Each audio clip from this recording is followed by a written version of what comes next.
Welcome students, welcome to Seema ma'am's class, and today we are going to read and understand the first chapter of class 10 First Flight. The name of the chapter is A Letter to God. A Letter to God. And as the name suggests, जैसा कि इस letter story का नाम बता रहा है, इसमें a letter to God means इसमें एक लेटर है, एक पत्र है, किसको लिखा गया? वो गॉड को लिखा गया है. So the story is about a letter and the writer of the story is G.L. Fuentes. G.L. Fuentes was a Mexican writer and he was a very normal person, very normal. और उन्होंने बहुत ही साधारण से इंसान थे और उन्होंने साधारण सी ही स्टोरी लिखी है, और एक रेगुलर फार्मर के बारे में. तो आइए हम लोग इसके बारे में समझते हैं. Let us try to understand everything in this story. There are two main characters in the story. इस स्टोरी के दो मेन कैरेक्टर्स हैं. First is Lencho. Lencho is a very normal hard working farmer. Lencho एक बहुत ही hard working farmer है and there he is the protagonist. Main जो नायक होता है इस स्टोरी का वो है. और there is another character in the story and Lencho is the writer. यहाँ पे राइटर है जिसने लेटर लिखा है, और ये लेटर और जो क्यों दिखाता है, उसने लेटर लिखा है भगवान के नाम. मतलब उसको इतना ज़्यादा भगवान पे विश्वास था. He has unmoved value faith on God. And there is another main character of a post master. इसमें एक पोस्ट मास्टर होता है जो वो भगवान के प्रति जो उसकी विश्वास है, जो श्रद्धा है, उसको वो कम नहीं होने देना चाहता है और वो अपनी तरफ से कोशिश करता है. So come let us read this story and understand it. So let's begin. The house, the only one in the entire valley. वो घर जो पूरे घाटी में सिर्फ एक ही घर था. Sat on the crest of a low hill. कहाँ पे था? एक नीची पहाड़ी थी, उसके सबसे ऊंचे शिखर पर, इकलौते शिखर के ऊपर था. From this height one could see the river and the field of ripe corn with the flowers. From this height, इस ऊंचाई से कोई भी एक इंसान देख सकता था, नदी देख सकता था, and the field of ripe corn, और पूरे पके हुए भुट्टो का खेत देख सकता था. Dotted with the flowers that always promised a good harvest. जिससे इतने भुट्टे ऐसे दिख रहे थे जिससे पता चल रहा था उसमें फूल इतने थे कि इससे ये विश्वास था कि इसमें अच्छी फसल लगने वाली है. The only thing the earth needed was a downpour और एटलीस्ट अ शार. क्या केवल किस चीज़ की ज़रूरत थी वहाँ पे? सिर्फ एक ही चीज़ की ज़रूरत थी पृथ्वी को, उस एक बहुत ही तेज़ बारिश की ज़रूरत थी. कम से कम एक हल्का सा बूंदाबांदी तो हो ही जाए जो उस फसल को अच्छा कर दे. एटलीस्ट अ शावर और अ डाउनपोर, बहुत ही तेज़ बारिश या कम से कम हल्का बूंदाबांदी बारिश तो हो ही जाए, तभी वो अच्छे से हो पाता. Through out the morning Lencho, who knew his fields intimately, had done nothing else but see the sky towards the northeast. Throughout the morning, पूरे सुबह, जो अपने फील्ड को बहुत ही अच्छी तरह से जानता था, उसने कुछ नहीं किया था. बस क्या किया था? सुबह से उसने बस एक ही डायरेक्शन में, एक ही तरफ देखा था, उत्तर पूर्वी तरफ. वो देखता रह गया, देखता रहता. Now we are really going to get some water woman. Lencho ने कहा कि अब हमें लगता है कि सच में हमें कुछ थोड़ा सा पानी मिलने वाला है. Woman. And he says this to a woman. Woman means यहाँ पे उसकी लेंचो की वाइफ है, शायद लेंचो है की वाइफ है. And the women who was preparing supper, और वो वुमेन उसकी वाइफ, उसने जो खाना बना रही थी, जो शाम का खाना बनाने की तैयारी कर रही थी, supper. Early dinner is called supper. She replied, yes God willing. हाँ, भगवान की मर्जी है. The older boys were working in the field while the smaller ones were playing near the house. जो बड़े बच्चे थे वो खेत में काम कर रहे थे और जो छोटे वाले बच्चे थे वो वहीं घर के आसपास खेल रहे थे, जब तक कि until the woman called to them, जब तक कि औरत ने उन लोगों को पुकारा नहीं। कम फॉर डिनर, किसके लिए पुकारा? डिनर के लिए। It was during that meal that just as, और इस मील के समय ही ऐसा होता है कि जैसे ही वो लोग मील कर रहे होते हैं, लेंचो हैड प्रेडिक्टेड, जैसा कि लेंचो ने पहले ही बोला था, भविष्यवाणी की थी, प्रेडिक्ट किया था, big drops of rain began to fall, बहुत बड़े बड़े बारिश की बूंदें गिरने लगी। In the north east huge mountains of clouds could be seen, उत्तर पूर्वी तरफ से बहुत पहाड़ों की तरफ से बहुत बहुत बड़े बड़े पहाड़ों के बादल गिरने लगे।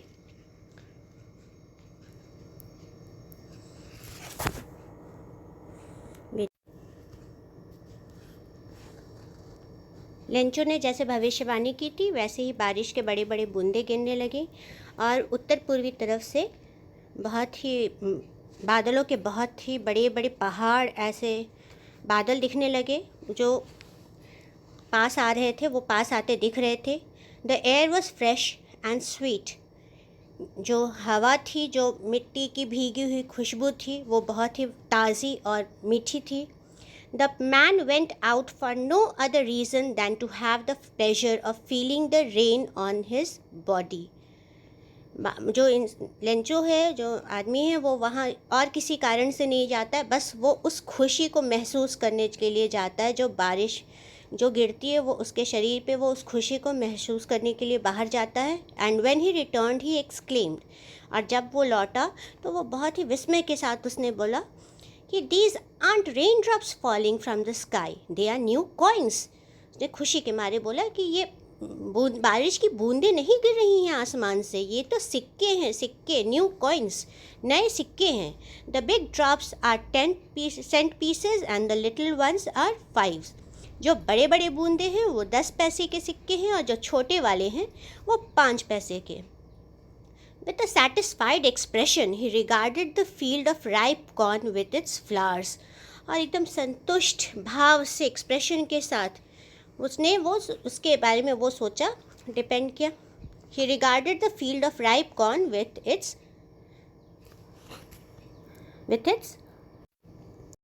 बहुत संतुष्ट भाव से उसने वो मैदान में, जो भाई उसके खेत में जो पके हुए कॉर्न थे, भुट्टे थे और उसके फूल थे, उसको वो सोच रहा था, दिख रहा था कि वो जो draped in a curtain of rain, उसे लग रहा था ये पर्दे में कपड़े ऐसा लपेटा हुआ है बारिश के। But suddenly a strong wind began to blow and along with the rain very large hailstones began to fall. पर अचानक से कुछ अलग हुआ, बहुत ही तूफ़ान आने लगा, बहुत ही स्ट्रॉन्ग विंड हो गए, विंड बहुत तेज़ हो गया, बहुत ताकतवर हो गया। एंड बिगैन टू ब्लो, बहुत तेज़ बहने लगा हवा, एंड तूफ़ान बहने लगा। And along with the rain very large hailstones began to fall, और बारिश के साथ साथ बहुत ही बड़े बड़े बर्फ़ के गोले वो गिरने लगे। Hail stones, these are called ओले, ओला जो होता है, बड़े बड़े बर्फ़ के टुकड़े वो गिरने लगे, hail stones. These truly did resemble new silver coins, ये सच में वो जो नए चांदी के सिक्के होते हैं उससे मेल खा रहे थे, रिजेंबल कर रहे थे। The boys exposing themselves in the rain ran out to collect the frozen pearls. जो बच्चे थे, जो लड़के थे, वो एकदम बारिश में अपने आप को खुला, उन्होंने एक्सपोज कर लिया, अपने आप को दिखा, और उससे बिना बचे हुए वहाँ चले गए और वहाँ पे उसको बटोरने लगे, जो जमे हुए मोती के टुकड़े थे, दैट इज़ ओल, जो बर्फ़ के टुकड़े थे। It's really getting bad now, exclaimed the man. अब उसे आदमी ने बोला, ये तो सच में अब बुरा होता जा रहा है। I hope it passes quickly, मैं उम्मीद करता हूँ कि ये जल्दी जल्दी ख़त्म हो जाए। It did not pass quickly, लेकिन ऐसा नहीं हुआ, ये इतना जल्दी नहीं पास हुआ, समय ये नहीं निकला। For an hour the hail rained on the house, the garden, the hillside, the cornfield. So 1 घंटे तक पूरा ये जो ओला पड़ता रहा, बारिश होती रही, छत पर, घर के ऊपर, गार्डन में, जो बर्फ़ के जो पेड़ पहाड़ियों के किनारे, कॉर्नफील्ड में भुट्टे के जो खेत हैं उसके ऊपर, ऑन द होल वैली, वो हर जगह घाटी की पूरी घाटी में ये 1 घंटे तक बर्फ़ गिरता रहा, ओला गिरता रहा। The field was white as if covered with salt, वो जो मैदान था, खेत था, वो पूरा सफ़ेद हो गया, लगा जैसे कि उसके ऊपर पूरा नमक से वो कवर हो गया है। Not a leaf remained on the tree, पेड़ों पर एक पत्ता भी नहीं बच गया था। The corn was totally destroyed, corn था वो पूरा बर्बाद हो गया था। The flowers were gone from the plants, अब फूल बचे नहीं थे पौधों पर। Lencho soul was filled with sadness, Lencho की आत्मा दुख से भर गई।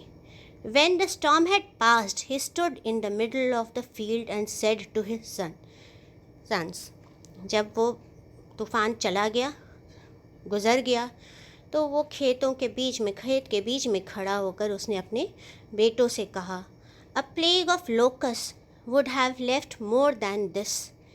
झुंड, जो एक टिड्डियों का झुंड होता है और कीड़ों का झुंड होता है जो नुकसान पहुंचाता है, वो फिर भी, अ प्लेग ऑफ लोकस्ट मीन्स एक झुंड, जो लोकस्ट का कलेक्टिव नाउन हुआ है, टिड्डियों का, ग्रास हॉपर टाइप टिड्डियाँ जो होती हैं उनको, अब वो भी अगर होते तो इससे ज़्यादा छोड़ देते। Have left more than this, the hail has left nothing, this year we will have no corn, इस ओले ने तो कुछ भी नहीं छोड़ा है, इस साल हमारे पास कोई भुट्टे नहीं होंगे। दैट नाइट वॉज सॉरोफुल, आप देख सकते हैं कि वो कैसे खेत में खड़ा है और कुछ भी नहीं बचा है। So he says that a plague of locust, टिड्डियों का झुंड भी होता, वो भी कुछ छोड़ कर जाता। Locust is insects which fly in big swarms and destroy crops. So they might have left more than this.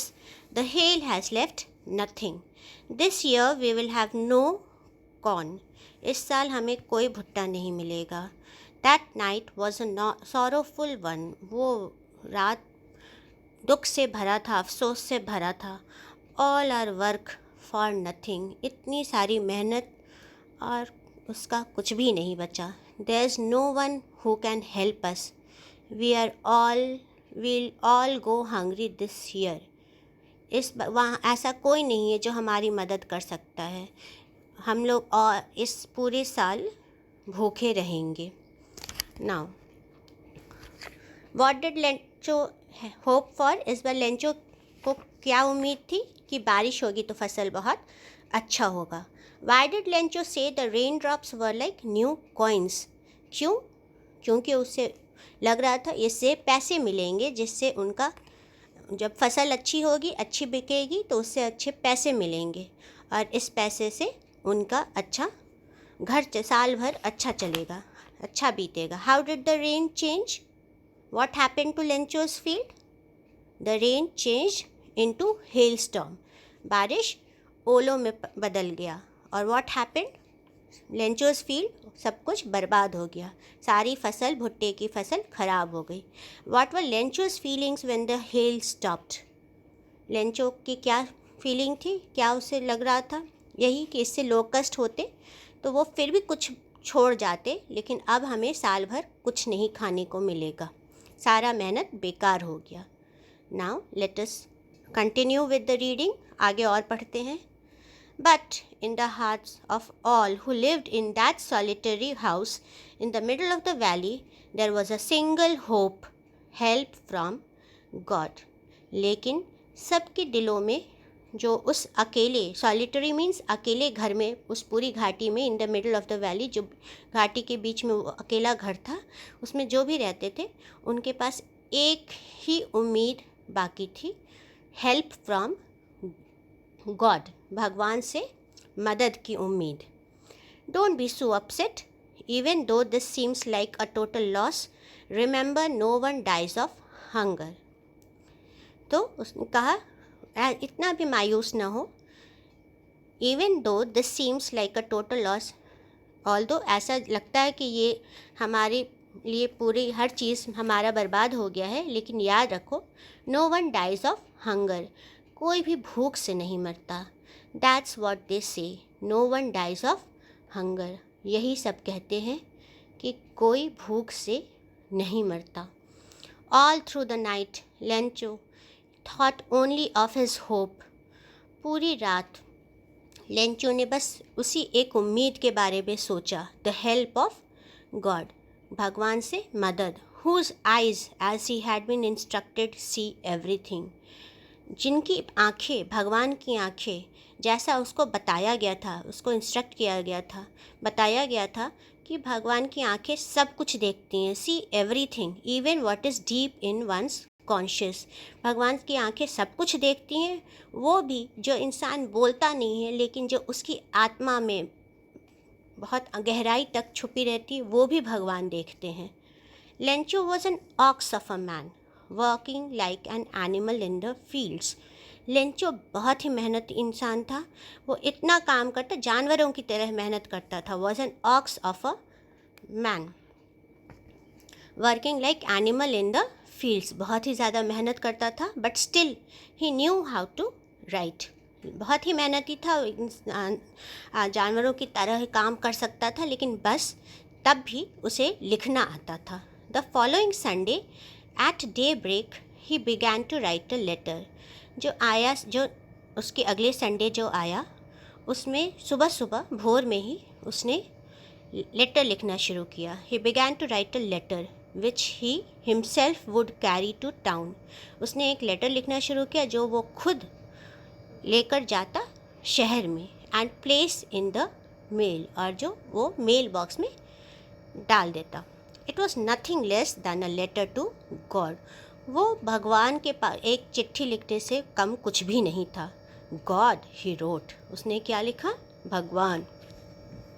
If you don't help me my family and I will go hungry this year, भगवान अगर आप हमारी मदद नहीं कीजिएगा तो मैं और मेरा परिवार इस साल भूखे रह जाएंगे। I need 100 pesos in order to sow my field again, मुझे 100 pesos चाहिए इस साल फिर से खेती करने के लिए, टू सो माई, बीज उगाने के लिए अपनी खेत में, and to live until the crop comes, और फिर से जब तक कि फसल आ न जाए तब तक हमें ज़िंदा रहने के लिए 100 pesos चाहिए, because of the hell storms, hello storms जो ओले के चलते सब ख़त्म हो गया, उसके बाद हमें रहने के लिए 100 pesos चाहिए। और पीसोस क्या है, मैक्सिकन करेंसी है, मैक्सिकन की पैसे हैं। Now he wrote to God on the envelope के ऊपर क्या लिखा गया, टू गॉड, जो एड्रेस था वो गॉड था, टू गॉड।